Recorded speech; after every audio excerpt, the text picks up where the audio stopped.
Welcome to BorderConnect's tutorial on creating and submitting an ACE-IN bond.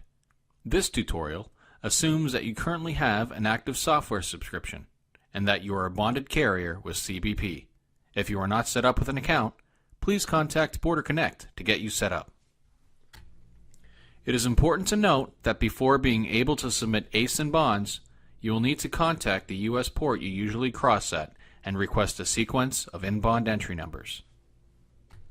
To get started on creating an ACE-IN bond, we will start from the Start New ACE eManifest page and assume that the ACE eManifest trip information has already been entered. From here, you will navigate to the bottom of the page and click Save and Start New ACE Shipment. You will arrive at the Start New ACE Shipment page, where you can enter all of the shipment details, and since this shipment is an ACE-IN bond, you will select ACE-IN bond from the Shipment Type drop-down menu. The next field that needs to be filled in is the shipment control number, and as you can see, your SCAC code is already automatically assigned. So simply type in a unique shipment control number to identify your shipment for CBP. The next two fields should be automatically assigned based on the information already provided. The province of loading is where the shipment is originating from, and the Attached to Trip Number field is displaying the current trip number you are creating the ACE shipment in. Here you can quick assign the shipper and consignee, assuming you have already used the shipper and consignee within BorderConnect. To quick assign a shipper, simply type in the first few characters of the name of the shipper, or type in the first few numbers of the shipper's address to bring up the shipper, and click it. The same rule applies when quick assigning a consignee. Type in the first few characters, or type in the first few numbers of the consignee's address to bring it up. Since the ACE-IN bond is being processed in the ACE system without a broker, assigning a broker will not be necessary, so you can navigate to the bottom of the page and click Save and Add Commodity. Now we have arrived at the Add Commodity for ACE shipment page, and as you can see, BorderConnect automatically assigned the commodity to the trailer you previously entered on the ACE trip page, so you can move on to entering the description. In plain English, type in what is being shipped. If the commodity description has been used in BorderConnect before, it will automatically come up. The next field to describe the commodity is the quantity. Type in the number of packages the shipment contains, and to select the package type, simply click the drop-down menu next to the quantity field, and select the proper package type. After the quantity has been entered, you will enter the gross weight of the shipment. If the weight's unit of measurement is different, just click the menu next to the weight field, and select the corresponding unit of measurement. Because we are processing an ACE-IN bond, and specifically a transportation and exportation bond, or T&E bond, we will have two additional fields that need to be entered in the commodity page, as opposed to a simple PAPS shipment commodity. The first of those fields is a value, and it requires the total US dollar value of the shipment commodity. So enter the total dollar amount under the field Value. Next is the harmonized code of the shipment commodity, which is the harmonized tariff code to describe what the commodity is.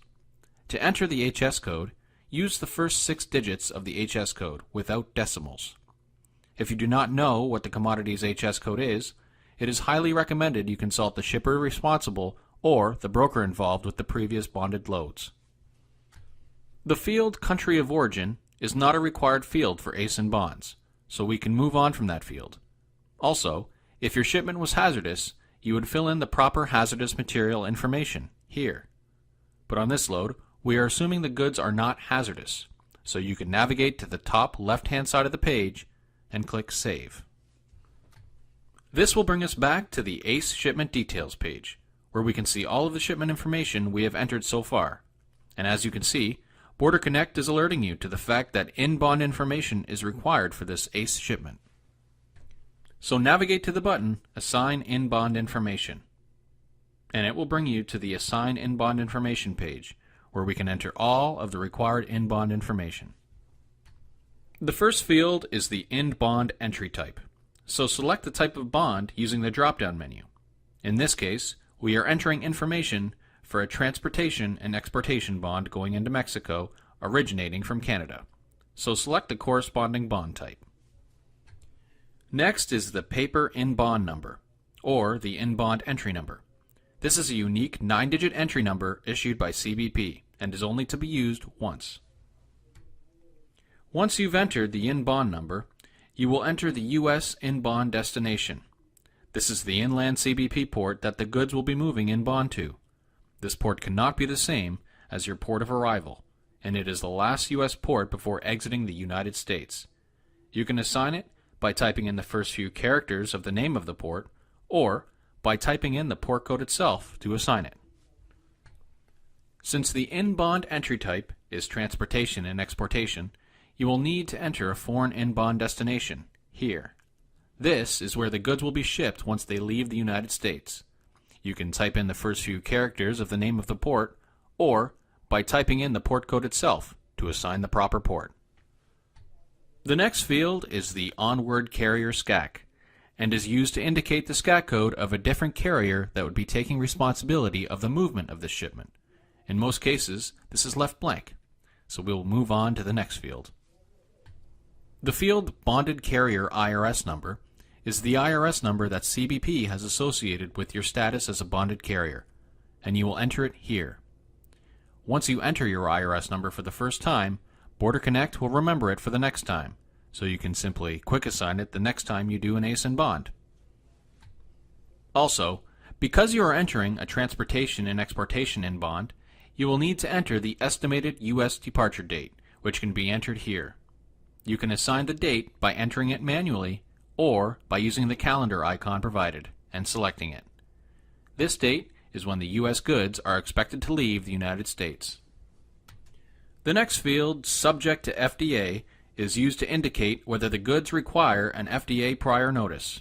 Since the goods are not FDA required in this case, we can leave the option as No and navigate to the top left and click Save. You are now back to the ACE Shipment Details page and have entered all of required ACE and bond information. To print out a Cbp Form 7512 with your transportation and exportation bond information, navigate to the top right and hover your mouse over Cbp Form 7512. Now, click Print. Here you can see that BorderConnect has generated an in-bond form with all of the required fields entered, which you can give to your drivers to hand to the officer at the time of arrival. To transmit the AC manifest with the ACE and bond included, click the button at the top of the ACE Shipment Details page that says Back to eManifest. Once arrived, navigate to the top of the page and hover your mouse over Send to CBP. Now click the button Send Complete eManifest. Congratulations! You've just seen how easy and fast it is to enter an ACE in bond and send it to CBP. I hope this tutorial has helped you, and if you have any questions or concerns, please contact BorderConnect.